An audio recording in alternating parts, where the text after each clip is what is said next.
Assalamu alaikum. My name is Dr. Haseeb. I am working as a demonstrator in Akhtar Singh Medical College. Today's your lecture is about penicillins. Today we will discuss about the classification, clinical uses, and side effect of the penicillins. Penicillin is one of the earliest discovered and widely used antibiotic. It is basically derived from the Penicillium mold, that is basically a fungus. Now that is basically a fungus, that is Penicillium carosogenum. So basically penicillin is derived from this fungus. Now, if we come to the history of the penicillin, penicillin is basically discovered by Alexander Fleming when he was working in his lab. Then all of a sudden, a fungus or a mold from the lab or the roof of the lab come into the petri dish in which there are certain bacteria, and he start observing that that fungus basically killed the bacteria which are present in that petri dish. So that leads basically to the discovery of the drug that is known as penicillin, and it is one of the first drug that is discovered in the treatment of bacterial diseases. So, as I told you about the history, penicillin is basically discovered in 1928 by Alexander Fleming, and he got Nobel Prize for that in 1945. Then in 1935, Howard Walton Florey and his team researchers showed in vivo bactericidal. Bactericidal is basically a thing that basically that kills the bacteria. So they discovered in vivo. In vivo means that in body the action of penicillin. So they discovered the bactericidal property of that penicillin in the body, and in 1942 they successfully treated patients with penicillin. So now first thing of the penicillin is about the classification of the penicillin. Penicillin consists of a classification. So according to the chemical nature, the natural compound is the penicillin G and the penicillin V. And if we come to the synthetic, then they are the procaines and benzathine, penicillin G, ampicillin, amoxicillin, methicillin, nefcillin, and ticarcillin. So these are the basically uh, the classification of the penicillin according to their chemical structure. So if of chemical then nature. So if we and then there is a classification that is to the chemical structure. So aminopenicillins, among that there are the ampicillin, amoxicillin, carboxypenicillins are the carbinacillin and ticarcillin. Then we have isoxazolyl penicillins, among that oxacillin, cloxacillin, decloxacillin, and uridopenicillins, among meslocillin, azlocillin, and piperacillin. So basically, you have to learn by heart the classification of penicillin. Then, according to the antibacterial spectrum, they are antistaphylococcal. Among them, they are the methicillin, oxacillin, cloxacillin, decloxacillin, phylloxacillin, and nefcillins. Then you have antipseudomonol. Among them, there are the meslocillin, axlocillin, and ticarcillin. And among the broad spectrum, they are ampicillin, amoxicillin, and becampercillin. So if we come to the according to the penicillin A sensitivity, then penicillin sensitive are the penicillin G, V, ampicillin, amoxicillin, piperacillin, ticarcillin, and penicillin resistance are basically penicillin is basically the enzyme that broke the structure of that penicillin. So these are the antibiotics which are sensitivity to that enzyme are the sensitive ones, and that are then those which are resistant to that enzyme are the resistant ones. So they are the methicillin, oxacillin, cloxacillin, decloxacillin, phylloxacillin, and nefcillins. Now, coming to the pharmacokinetics. So, penicillin are basically polar compounds, and one of the most penicillins are basically, and most of the penicillins are inactivated by the gastric juices that are present in our stomach. So, they are preferably given parentally. Parentally means they are given by the IV routes. So, penicillin V, ampicillin, amoxicillin, Penicillin and decloxacin are acid stables, and then these are given orally. So among these drugs are basically acid stable and they are given orally. Absorption of the oral penicillin except amoxicillin is impaired by food, and thus they can be administered 1 to 2 hours before or after meals. Nafcillin is highly plasma protein bound, and they cross the blood-brain barrier when meninges are inflamed. So they have the capability to cross the blood-brain barrier. So they are excreted unchanged in urine via glomerular filtration and tubular secretion. Naphthalene is an exception is naphthalene that is excreted in bile. So it's basically excreted in bile. Others are excreted through urine. If we're talking about ampicillin, they undergo enterohepatic recycling. So enterohepatic recycling is basically a thing from the liver to the stomach to that your GIT tract, and from the GIT tract then are again absorbed to the liver. So oxacillin, cloxacillin, and decloxacillin, they are basically renal and biliary excreted. And they have a half-life of about 30 to 60 minutes. Benzathine and procaine penicillins have a long half-life because active drug is released very slowly into the blood streams. Now, if we are talking about the mechanism of action of penicillin, so they are basically bactericidal. So I want to tell you about a difference between bactericidal and bacteriostatic. So bacteriostatics are the drugs which stops the growth of the bacteria. They don't kill the bacteria. So bactericidal, as it names, cidal indicates that they basically kill the bacteria. So the main mechanism of penicillin is to inhibit the cell wall synthesis of the bacteria. So they bind to they are specific penicillin binding proteins. They bind to that in bacteria, and then they inhibit the transpeptidation reaction. Transpeptidation reaction is basically a reaction that helps to cross-link the that proteins which are involved in the cell wall synthesis. So basically they inhibit that step.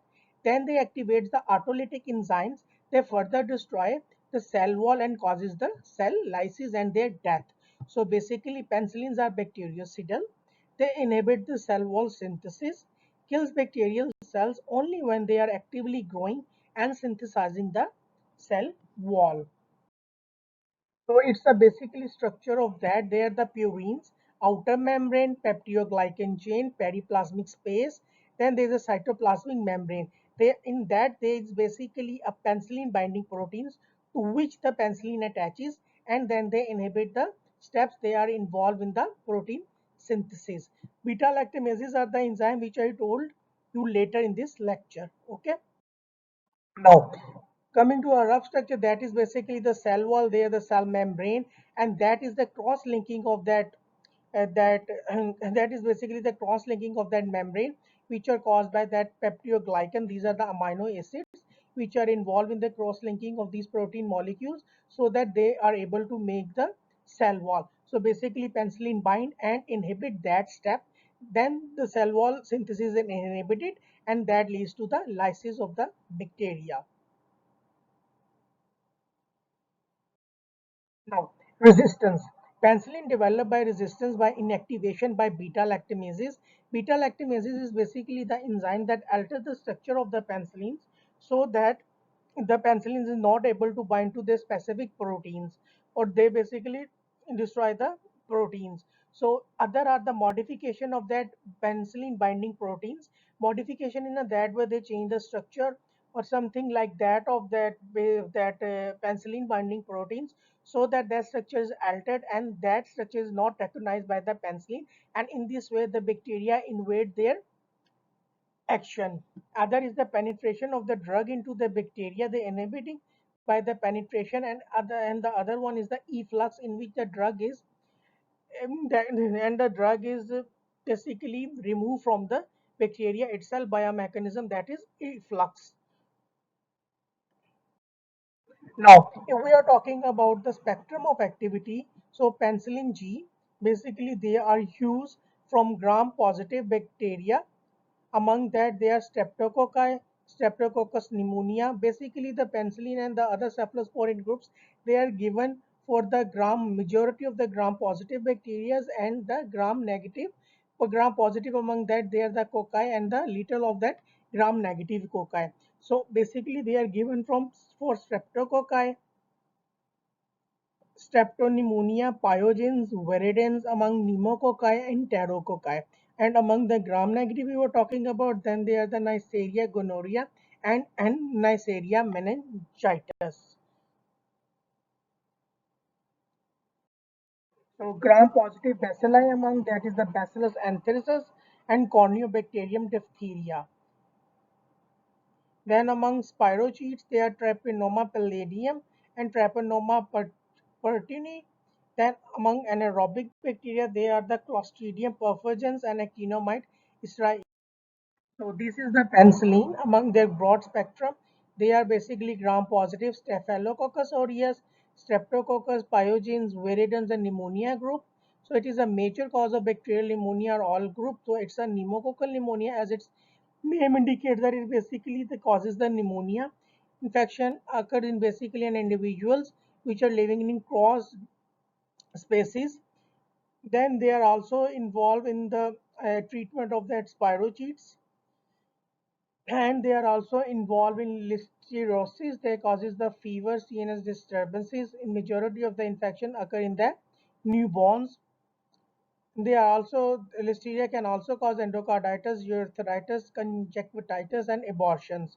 So it is that they are basically utilized in the treatment of these conditions.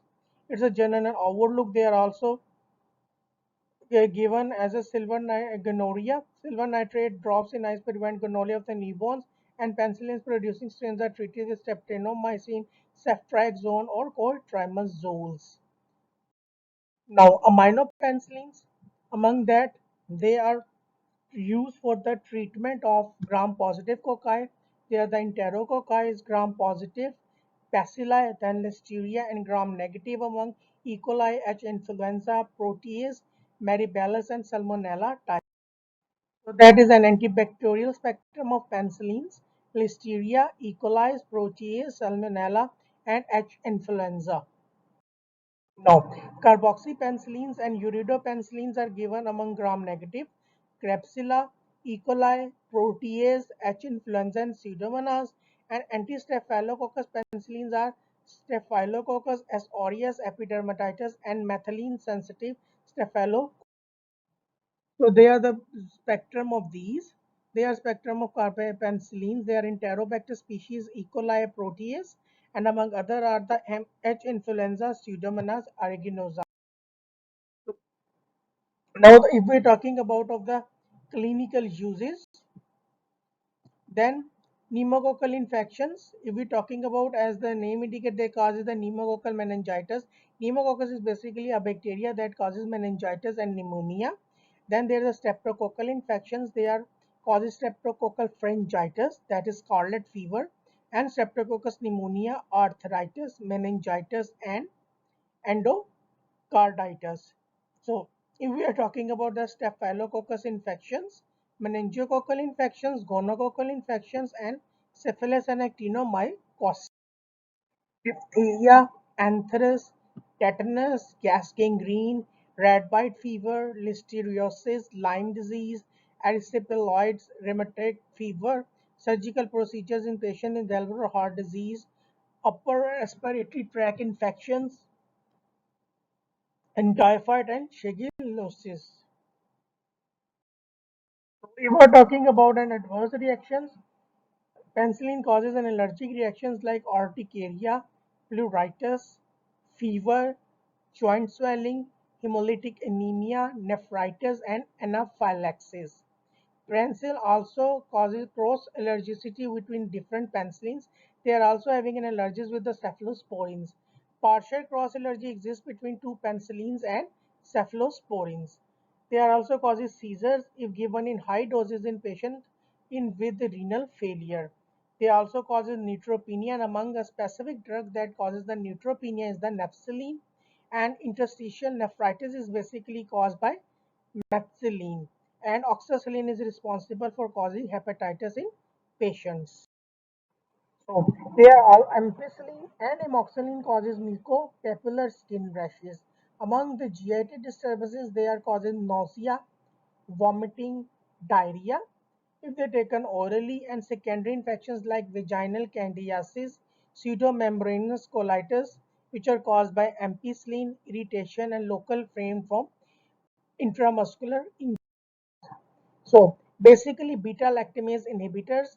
Basically, the thing is that beta lactamases are basically enzymes which are responsible for the resistance of that penicillin. So we given beta lactamase inhibitors. They are known as clavulanic acid, sulbactam, and tazobactam.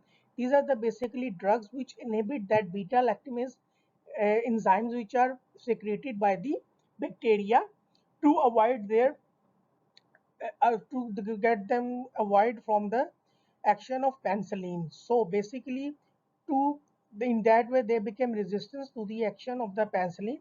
To overcome that, we give that beta lactamase inhibitors among with the penicillin so that the bacteria that so that the penicillin are able to kill the bacteria. Among that, they are the clavulanic acid, sulbactam, and tazobactam, and one of the most common combination is that augmentin, as the name indicates, that is the co-amoxiclave. So that is basically a penicillin that is combined with that clavulanic acid, so that so that they are able to penetrate the bacteria and kill the bacteria. So then we have ampicillin, amoxicillin, tetracycline, and piperacillin are also available with in combination with other beta lactamase inhibitors. The addition of the beta lactamase inhibitor, as I told you, extends the activity of these penicillins to include beta lactamase producing strains of the certain bacteria like Staphylococcus aureus, as well as some beta lactamase producing gram negative bacteria like E. coli, Klebsiella, Pseudomonas, and Proteus and influenza. Now, if we are talking about the drug interaction, they have a synergistic same-like effect with aminoglycosides, and they are all and the probenecid potentiate the action of penicillin by competing for excretion at the organic ion transport system in the kidney. So this is all about your lecture, today's lecture about the penicillin. And at the end of the lecture, you have to make assignment regarding to the 2 to 3 questions. Your first question is the write down the classification of penicillin according to their chemical nature. The next step, write down the side effects of penicillins. Among that, you have to write just for that skin reactions and just only the skin reactions which the penicillin causes. And your third question is write down the name of the beta lactamase inhibitors. So these are the basically 3 questions that you have to write the answer of these questions in your assignment topic. Though I'm going to repeat again, you have to write the classification of penicillin according to their chemical nature. You have to write down the side effect of the penicillin, just the allergic reactions that penicillin causes.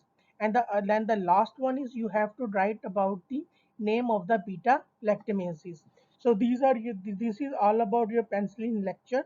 Okay, right, and complete your assignment and submit to the group. Okay, thank you.